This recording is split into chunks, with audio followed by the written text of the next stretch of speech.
in truth, this isn't actually their dog, but let's just say it was actually their dog. It'd be great if they said, oh, we love our dog, you know, this dog's been part of the family or whatever. A couple that you're working with, how can you work that dog into the story? So that was my thought here. You could easily do this for a couple that loves their dog, but also it fits the story. And this wonderful lady's been nice enough to bring us a beautiful doggy to model. Okay, so I'm gonna see if you can get her to sit, but like, see if she faces that way. And I'm not a pet or animal photographer, so we're just gonna try. And do your arm flappy thing, although she probably is gonna look at you. All right, let's see. There we go, baby. And now look like you're walking more. Look, give it a little bit more movement, like you're leaning forward. Yeah, good. Okay, Anky, Anky, Anky. Nice baby. Good. Anky, Anky, look right here. Anky, Anky. Hi, baby. Whoa, hi, hi, yeah, hi. Oh, yes, thank you, thank you. Oh, look at this shot. Got her coming at the camera. Okay, so a couple things for this shot. I'm going to focus mostly on the dog in this shot. I'm presuming for how I would shoot this, it's the family dog, so they actually want a picture of the dog. A couple things, I'm going to turn the dog sideways because straight on for animals, usually not too flattering. And then also for this lead, I'm just going to Photoshop it out. Sometimes you just have to add Photoshop as part of the process. I want it to look like she's, you know, maybe a little bit more wild. I'll probably still leave on the collar, but it's not too hard. It's blue. I can just kind of Photoshop in some grass around it. So that's what I end up doing in the end. Good baby. Okay, so I'll just consider that good for now.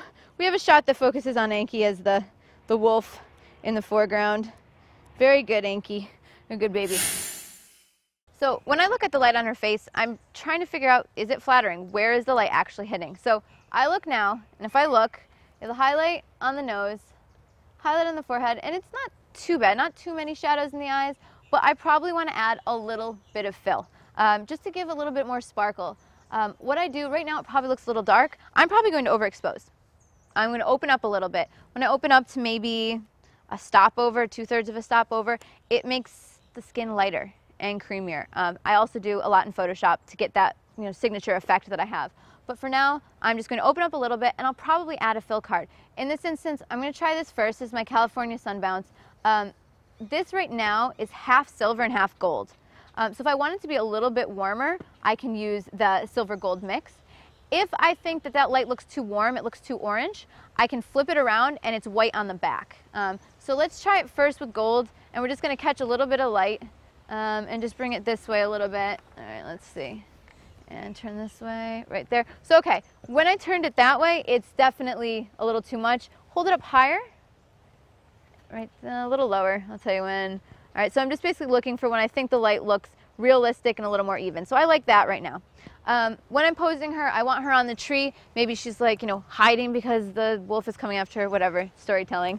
The key thing is hands are generally big and awkward. So you really have to be careful when you pose them.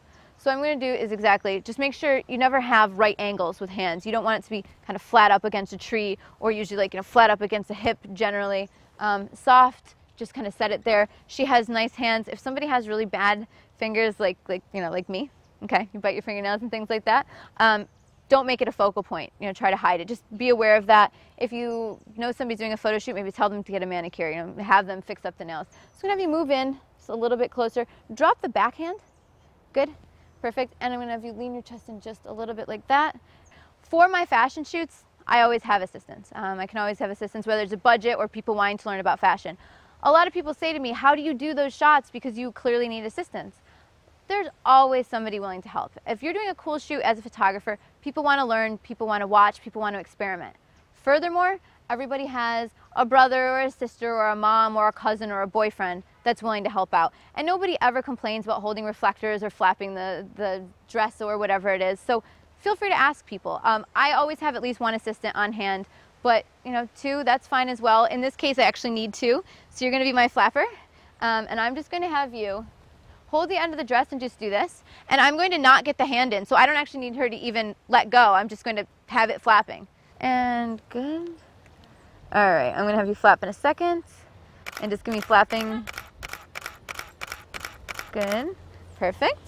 So in this shot, I like what it's doing, but I was shooting at like 9.0 for an aperture, so I could get the dog in the background, but it wasn't feeling romantic enough for me because I loved this blowing. So what I'm going to do is I'm going to switch my lens.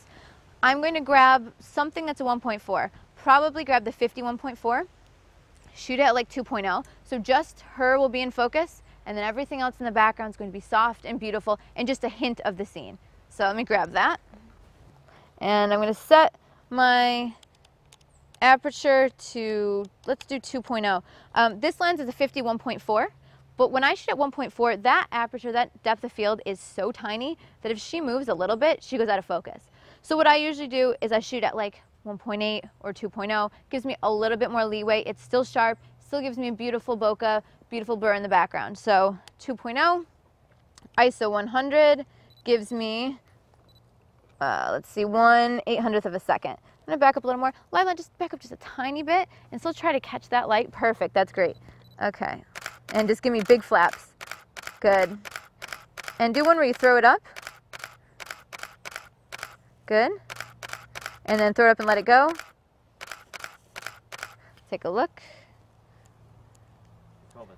I'm looking at that shot, and you look at it, and my focus point was over here, and so she's out of focus because it's 2.0. So I have to move my focus point in the camera. I have the ability on the back, adjust it, so I'm going to put the focus point on her face and try it again. I don't like when you chimping too much. Like if I keep checking the back of my camera, I lose the momentum that I have going with my model, with my subject. But when I'm shooting 2.0, sometimes I need to check because it's such a narrow depth of field.